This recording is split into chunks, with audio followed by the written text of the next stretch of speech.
In this video, we will cover how to rate language. The first factor we rate for bias is language because it is the easiest to rate. Even if you do not have much political knowledge about the political topic or the people discussed in the article, you can start to get a good sense of bias by looking at language.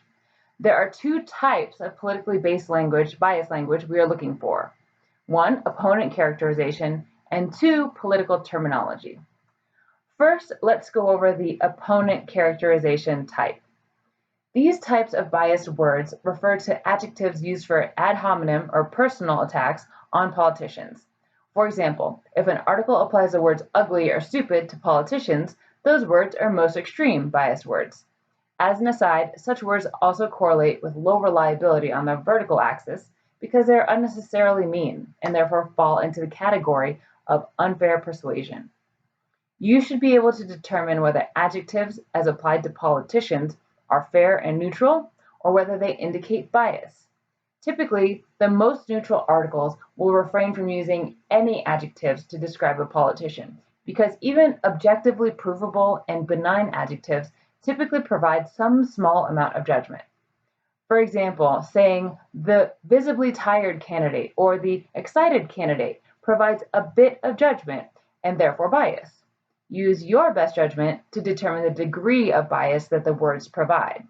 Words like secretive or cunning would typically fall into the skews left or right categories.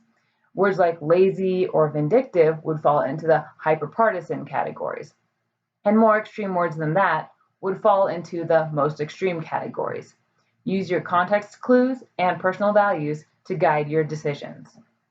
Second, let's go over the political terminology type. Under political terminology itself, there are three main categories we are looking for in articles. These categories of words do require some background political knowledge of what they mean. So if you are unfamiliar with these terms, they are good ones to discuss in class. The first category of biased words refers to the preferred terminology about a political position or political topic by one side or the other. These include characterizations of positions, like being for or against abortion as pro-life or pro-choice, or referring to certain immigrants as illegal aliens or undocumented immigrants. The second category of words includes specific insults and pejorative terms that have inherent contemporary political connotations. Examples include deplorables, snowflakes, leftists, and the mainstream media. The third category of words, boogeymen, refers to people or groups that may or may not exist, but whose names are invoked by politicians or media figures to incite fear, anger, or loathing among their constituents or audience. These may be real people or groups that have committed bad acts or acts perceived as bad by their political opponents.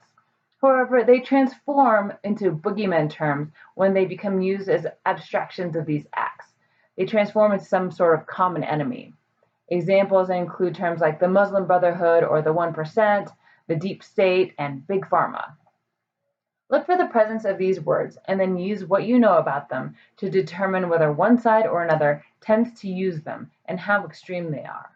Then make your rating on whether the language in the article is neutral, skews, hyperpartisan, or most extreme on that topic. Again, if you are not sure what a political term means, it's a good topic to discuss in class. That's it for language.